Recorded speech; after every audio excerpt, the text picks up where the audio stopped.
Welcome back to this series on harnessing the power of positive psychology. I'm Dr. Meg Boyer. I'm a counseling psychologist, a licensed psychotherapist, and for this series, your guide through some of the big ideas in positive psychology and how they might matter for you.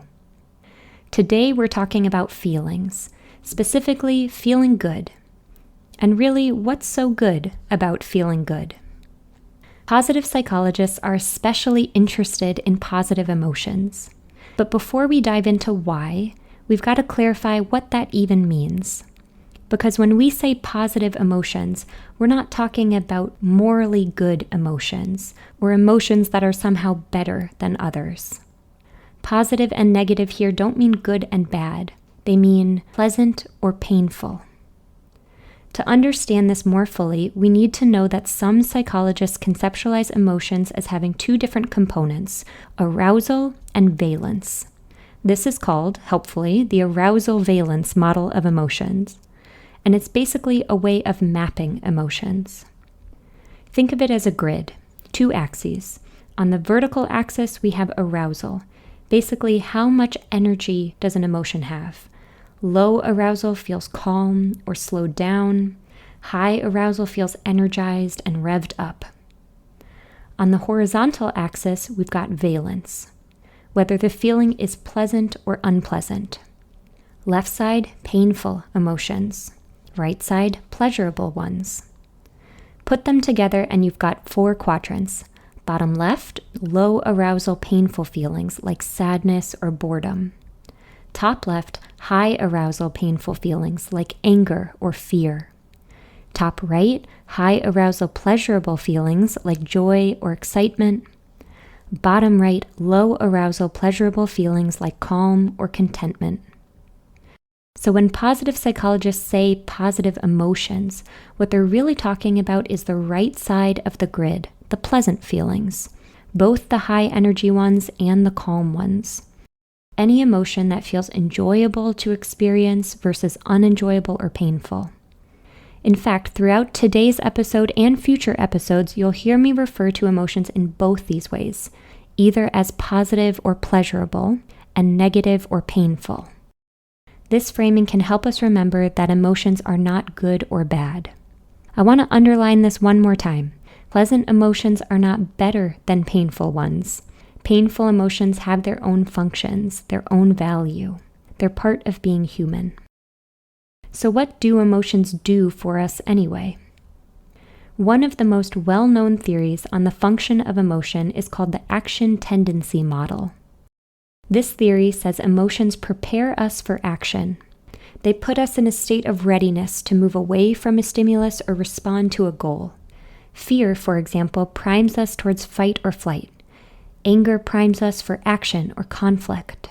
Guilt nudges us to make amends. And when we're feeling strong emotion, our mental bandwidth narrows. Psychologists call this a narrowing of the thought-action repertoire. In plain English, when you're in it, your world shrinks. That makes sense from an evolutionary perspective. If you're being chased by a bear, you don't want to think about your grocery list. You want just one thought: run. Although, for the record, don't actually run away from bears. You're supposed to back away slowly. Of course, those action tendencies don't always feel helpful. I can still vividly remember a moment in school when I was asked to solve a simple economics problem on the board in front of my classmates. An answer I knew, a problem I could solve. But in that moment, with my heart pounding and self-conscious anxiety flooding my nervous system, my repertoire became so narrow that all I could think was, please let me sit back down. While fear may have done its job from a threat perspective, it didn't feel particularly functional in that moment. Still, knowing that emotions shape our thoughts and behaviors helps us meet them with a bit more curiosity, maybe even compassion. I do feel quite empathetic and forgiving towards myself in that moment of stage fright, recognizing now why it was so hard to think clearly. So that's the action tendency model of emotion, but here's a limitation. That narrowing effect mostly applies to painful emotions. With pleasant emotions, something very different happens. This is where Barbara Fredrickson's famous broaden and build theory comes in. Positive emotions don't narrow us down, they broaden us. They expand our thought-action repertoire. Suddenly, instead of just one narrow path, the mind opens up. More ideas, more options, more possibilities. And in that open state, we can build new resources. Whether that's learning new things, sharpening new skills, or deepening connections and relationships. Psychologists extending the broaden and build theory have found that the resources we build in a broadened state can create more opportunities for future positive emotion, functionally creating an up spiral effect towards well-being. So positive emotions open us up for this up spiral, and evolutionarily, that makes sense too. Threat equals focus, safety equals growth. I once saw this illustrated in a nature documentary. A mother bear and her cubs were on high alert, humans nearby. While the threat was there, the cubs stayed close to their mama bear, tense and focused. But the minute they reached a safe clearing, the cubs started wrestling, tumbling, chasing each other, playing together. And in that play, they were building muscle and practicing skills they'll need later. Feeling playful builds coordination. Feeling curious builds knowledge. Feeling affectionate builds connection. That's what's so good about feeling good. But okay, how do you actually use this? Let me give you 2 practices to try out.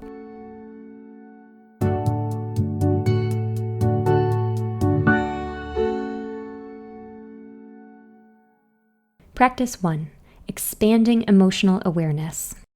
It can be easy for many of us to drift through the day on emotional autopilot. We act from vague feelings without really knowing what we're feeling. This practice is about expanding emotional awareness. The idea is this. At least once during the day, you can set a timer or choose time spontaneously, take a pause and tune inward. Emotions have both a somatic component, meaning the feeling in your body, the physical experience of the emotion, and a cognitive component, meaning an appraisal of the feeling and the thoughts that come up with it. So during this pause, first turn toward your body. With curiosity, we ask, what am I physically feeling and where? Maybe I notice my chest feels tight. Maybe I notice my heart is beating fast. Maybe I notice that my face feels flushed. That's the somatic piece. Then we can cognitively appraise. Does that face flush feel good or not so good? Finally, we might put a name to it. That pleasant flush feels like excitement or thrill. That unpleasant flush feels like embarrassment or shame. Then, and this part matters, actually let yourself feel it. Take a few breaths. Be with it for a bit. Allow it to flow. Yes, even the painful ones. And maybe if you're up for it, meet it with what you need. Compassion if it's painful. Savoring if it's pleasant. That's the whole practice, just slowing down, noticing, naming, feeling. At first, you'll probably notice painful emotions more easily. They're often louder, they demand attention. But over time, you'll start catching the quieter, pleasant ones too. And that's where practice 2 comes in. Practice 2, cultivating and savoring positive emotion. This one's a journaling exercise. If you've not done journaling before, it can feel a bit intimidating, but you don't really need to do anything special. Some people like to get a special notebook and pens, but you can also just write things down on scrap paper or even just type it into a notes app on your phone. The point is to actually write something down, not just say it in your head. The practice is called 3 good things. Once a day, often people like to do this right before bed, but do it when it works for you. Write down 3 good things from your day. That's it. Some days they'll be big. I got great feedback at work and I felt proud of myself. Other days they'll be more subtle. My coffee was especially good this morning, or I wasn't as hard on myself as usual, and I feel good about that. While it may feel good in the moment to be remembering these events, the true power of this practice is the shift that happens over time. When I was teaching an undergraduate positive psychology course and having my students try different positive psychology practices, the students who chose 3 good things consistently told me that knowing they'll write down 3 things at night made them notice more good things during the day. As one of my students put it, knowing I was going to have to write about 3 good things at the end of my day, I realized I was paying attention to moments that felt good during the day and thinking, hey, this feels good. Maybe I'll write about this tonight. Even when the day was actually pretty bad overall, I was a lot more aware of the parts of the day that were actually good, or at least not so bad.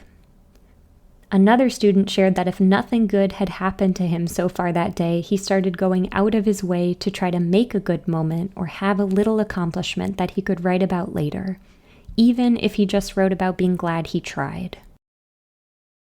Collecting those little positive experiences, tuning in to the pieces of our lives that feel good, savoring them as they're happening, and then appreciating them again in the quiet moments.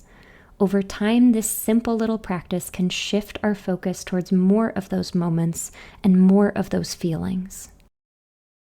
It's important to say about both of these practices that neither one is about trying to feel good right away.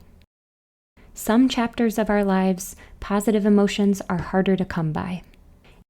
For this reason especially, it's important to recognize that the goal of these exercises is not an immediate rush of happy feeling. In fact, chasing happiness, attempting to force positive feelings, will often backfire. Instead, we are engaging in activities that might make us feel good. We increase frequency of positive feelings by consistently creating opportunities for positive feelings to find us. It often reminds me of Salute by A.R. Simmons. May happiness pursue you, catch you often, and should it lose you, be waiting ahead, making a clearing for you. That's the point. Emotions come and go. We cannot control them. But we can create clearings where joy and contentment are more likely to catch us. Every feeling, positive or painful, is temporary. We can approach our painful feelings with curiosity and empathy, recognize that they are rooted somewhere real and offering us information about ourselves and our lives, and know that they will eventually move on. And we can approach our pleasant feelings with appreciation, recognizing them as the opportunity that they are to grow and deepen, and know that they too will move on. So, what's so good about feeling good? Feeling good broadens us. It helps us build. And it's worth savoring, not because it will last forever, but because it won't. Thanks for listening. I'll catch you in the next one.